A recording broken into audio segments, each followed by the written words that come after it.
Olá, está começando mais um programa Hora Extra. E na série especial dos 30 anos da Constituição Brasileira, vamos falar da inclusão da pessoa com deficiência no mercado de trabalho. Magistrados e servidores do TRT de Goiás participam de curso de Media Training. E no bloco de entrevistas, o doutor em comunicação, Dado Schneider, fala sobre o impacto das novas tecnologias no comportamento das pessoas. O Hora Extra está começando agora. Fique com a gente.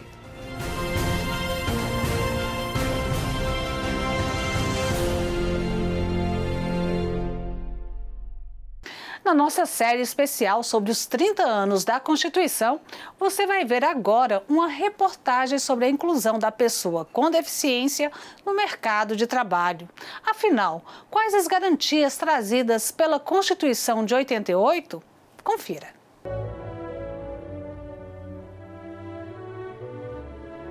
Esta é a Nona Sinfonia, a mais excepcional obra do compositor alemão Beethoven.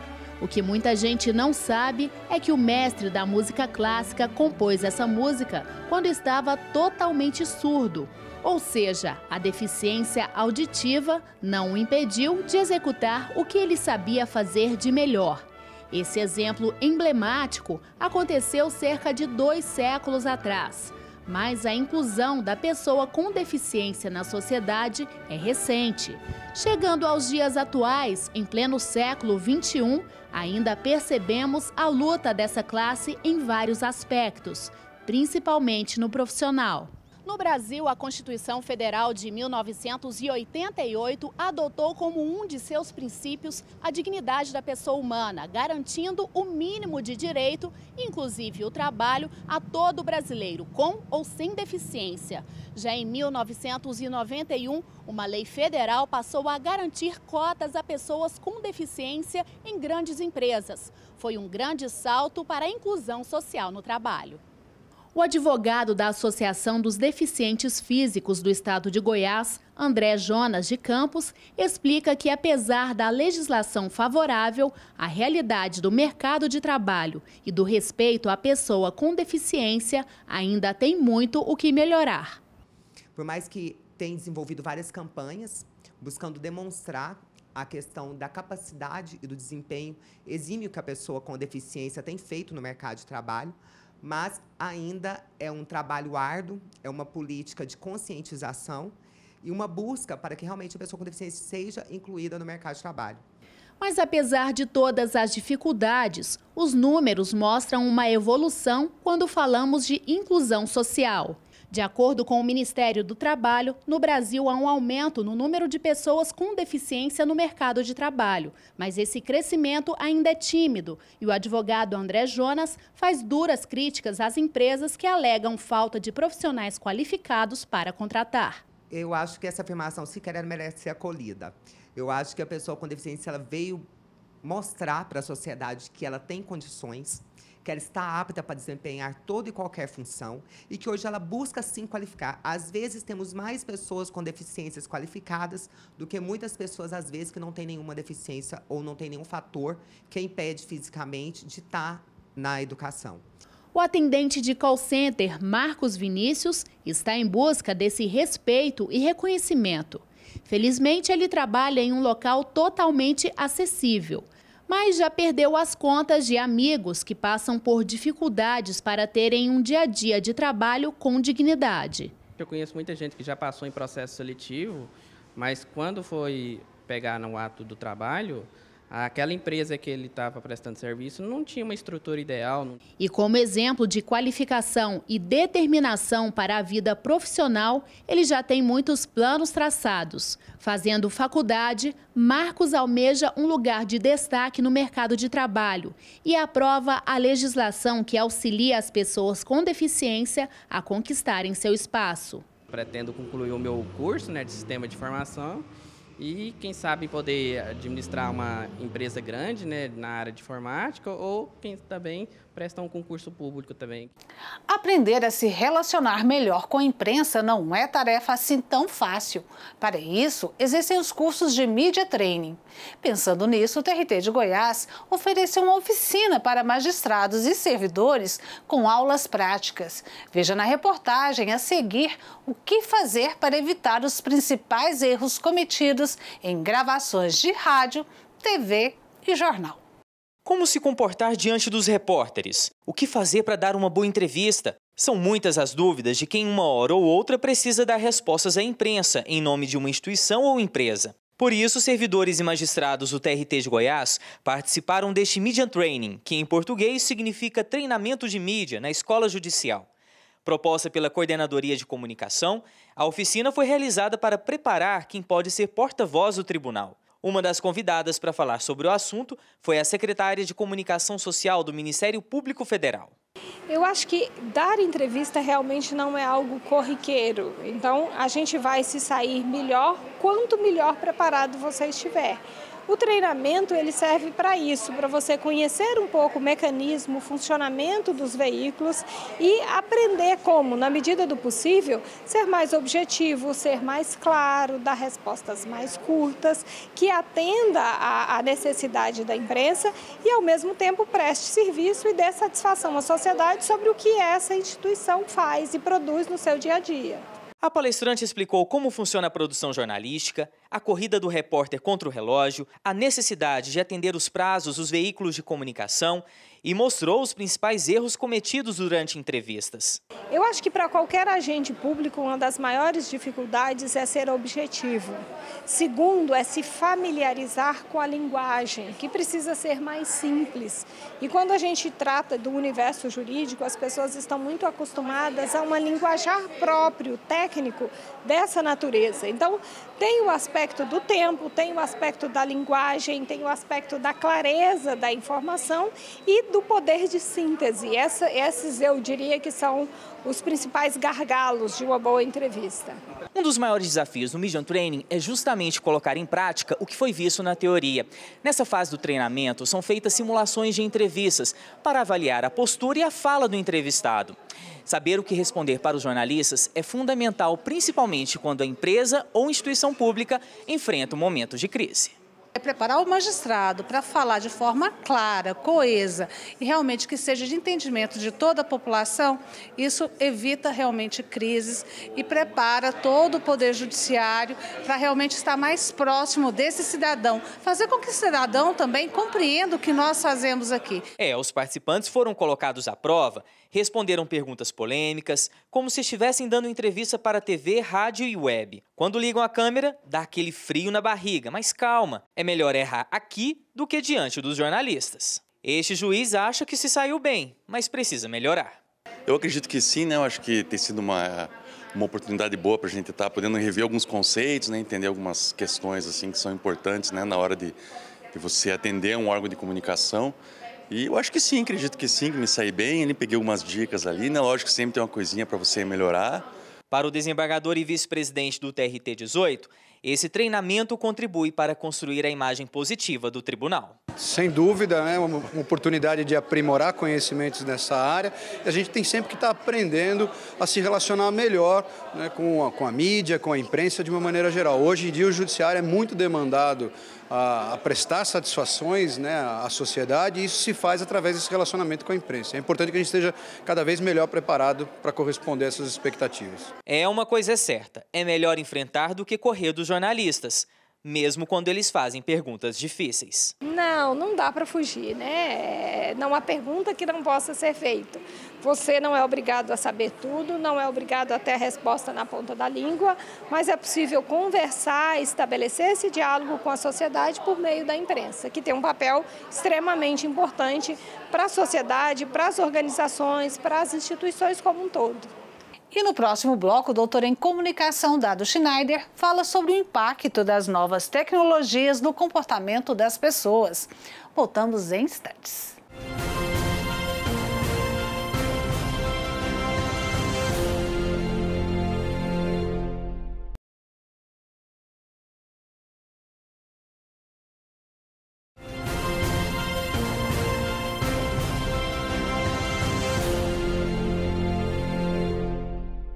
Cada vez mais presenciamos como a tecnologia vem impactando e mudando o comportamento das pessoas.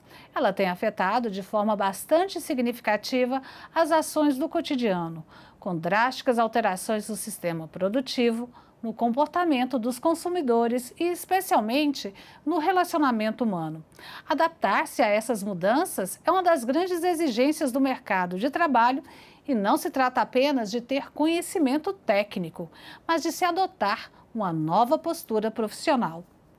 Para falar sobre o assunto, nós conversamos hoje com Dado Schneider, que é professor e doutor em comunicação e autor do livro O Mundo Mudou Bem na Minha Vez.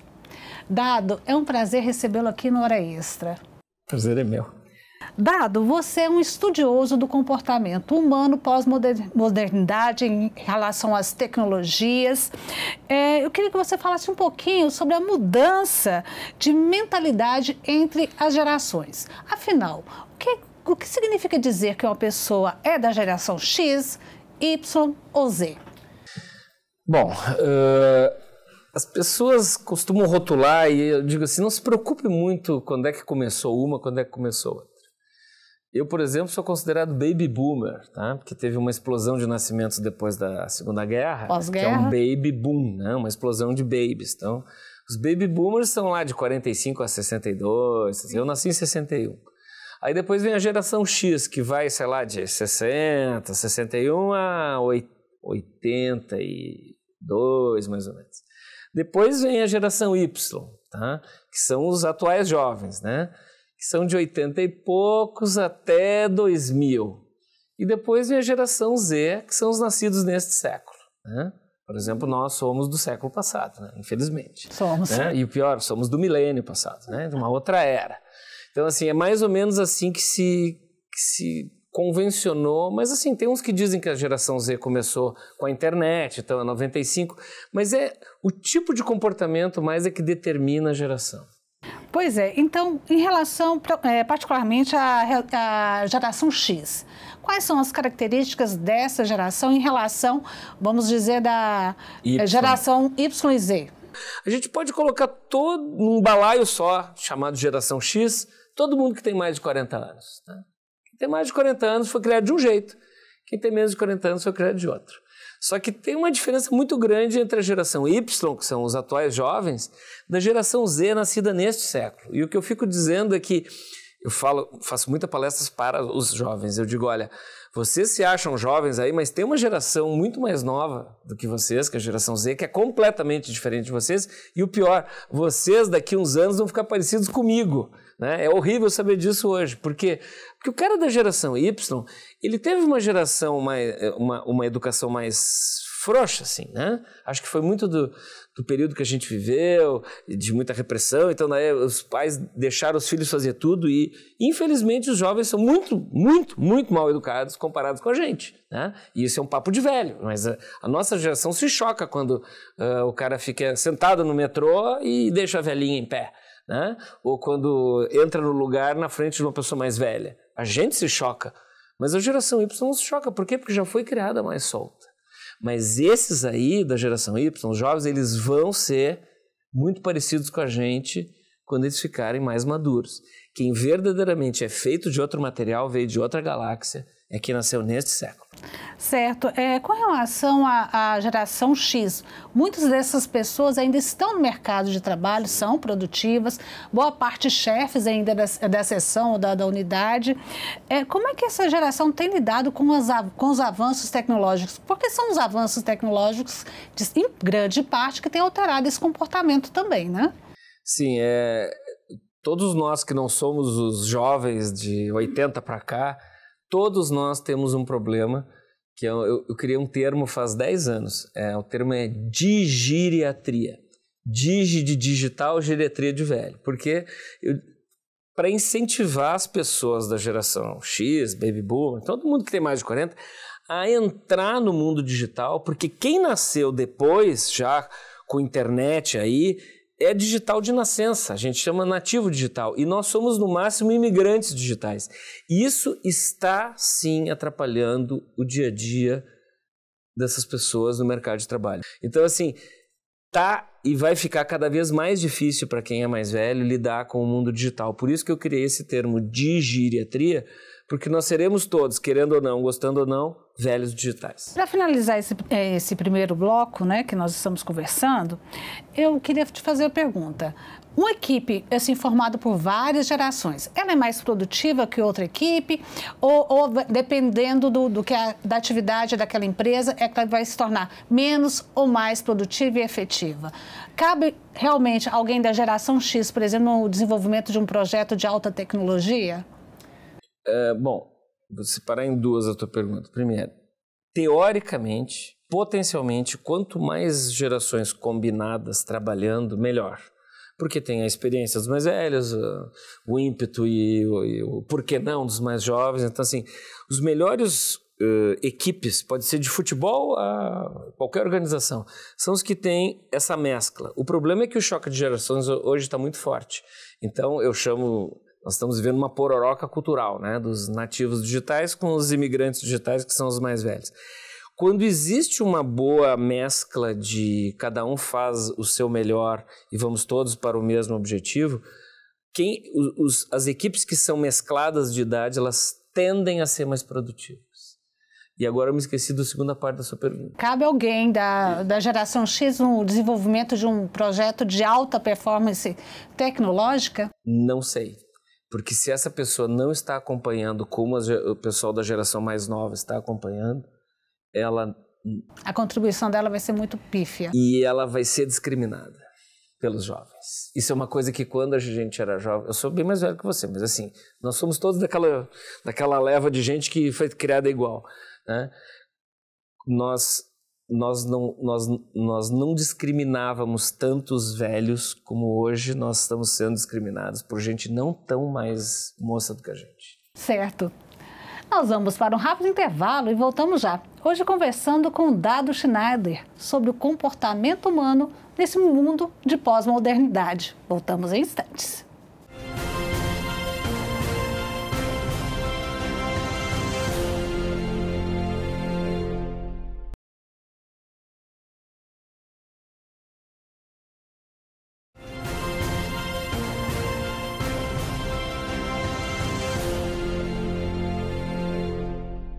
Nós estamos de volta com o nosso quadro de entrevistas, hoje recebendo Dado Schneider, que é professor e doutor em comunicação e fala conosco sobre o relacionamento humano nesse mundo pós-moderno. Dado, eu gostaria de começar esse bloco gostaria de convidá-lo para você responder uma pergunta do Maurício. Vamos lá?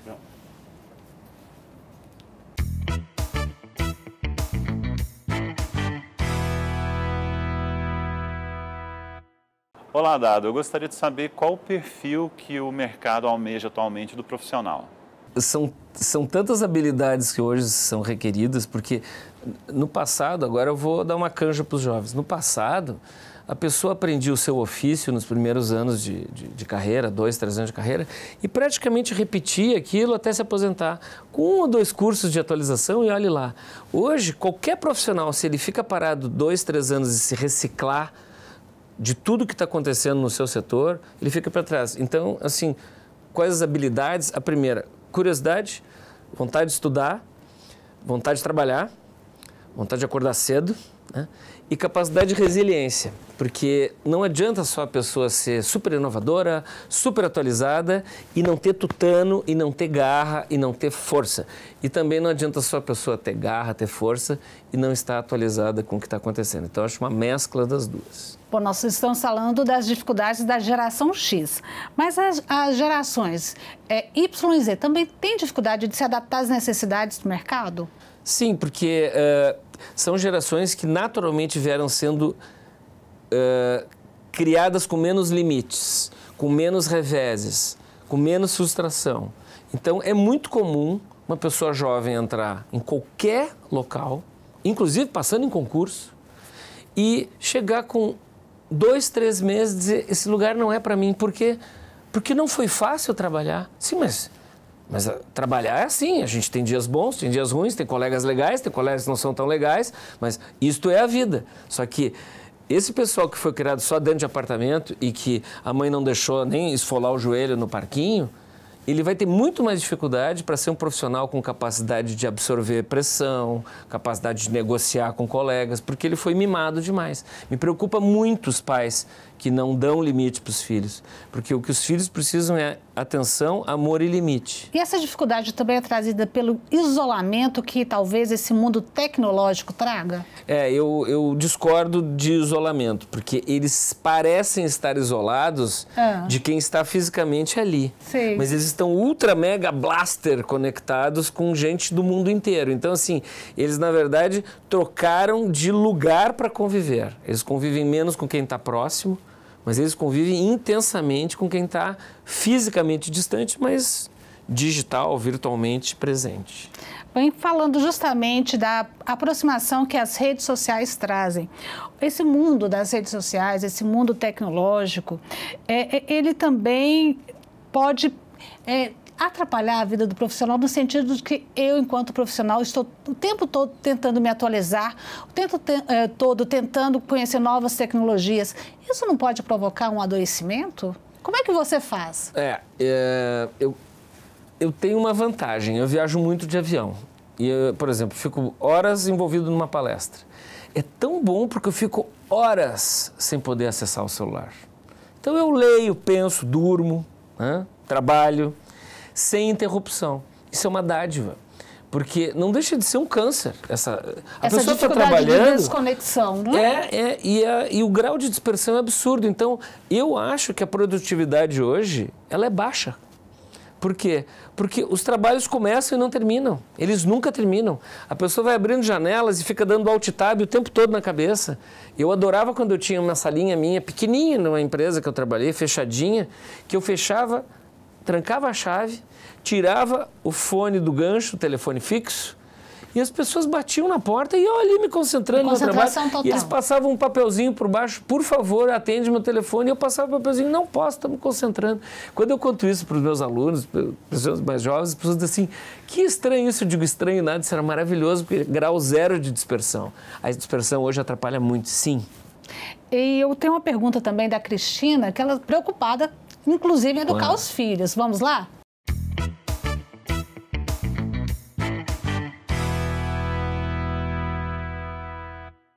Oi, Dado, tudo bem? Meu nome é Cristina, eu sou artesã e sou servidora pública.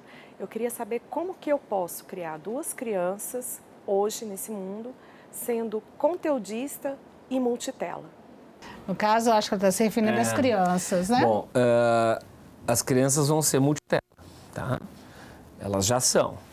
Então, já estão provando. Eu li um artigo, eu não sei se é Oxford ou Cambridge, uma grande universidade britânica.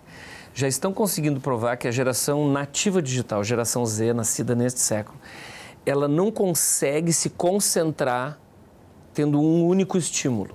Então, é o contrário da gente, tá? Ela precisa ter várias telas estimulando ela para ela poder focar no estudo. Porque se a pessoa, isso é comum, né? Gente mais velha entrar na quarto da criança, da jovem e dizer, desliga isso tudo, foca... Eles não conseguem, eles têm que deixar tudo ligado. E já estão começando a provar que eles precisam disso para poder estudar. Então, assim, se os filhos estão indo bem na escola, deixa as telas ligadas. Agora, questão conteudista. Nós, dizendo assim, a grosso modo, nós comemos na mão dos adultos, tá? A gente aprendeu tudo através dos adultos. Parentes, pais, né? Professores. Sim. Então, a gente aprendeu tudo pela mão dos adultos. A nova geração aprende por outros meios. Por exemplo, um Felipe Neto ou uma Kéfera, tá? Que estão no YouTube, eles são fornecedores de conteúdo e de maneiras de pensar para essa nova geração. Então, assim, eles já até mudaram, porque antes eles eram muito mais de brincadeiras e hoje eles entenderam que tendo 20 milhões de seguidores, eles têm um poder e uma responsabilidade pedagógica com esse pessoal. Então, assim, quero tranquilizar a Cristina que não é o caos, tá? Não tem só kikiki, kkk na web, na internet. Tem coisa muito legal. Eu vejo muitos youtubers que são o que foi o Almanac Abril lá no passado. Os caras estão cheios de conteúdo. só não é o meio formal de abrir um livro ou de sentar para ouvir o avô contar uma história que não termina, né? Que os avós contam histórias no timing deles e uma criança deles precisa saber como é que terminou o assunto da pescaria em 1 minuto e o avô vai contar a pescaria de um mês inteiro.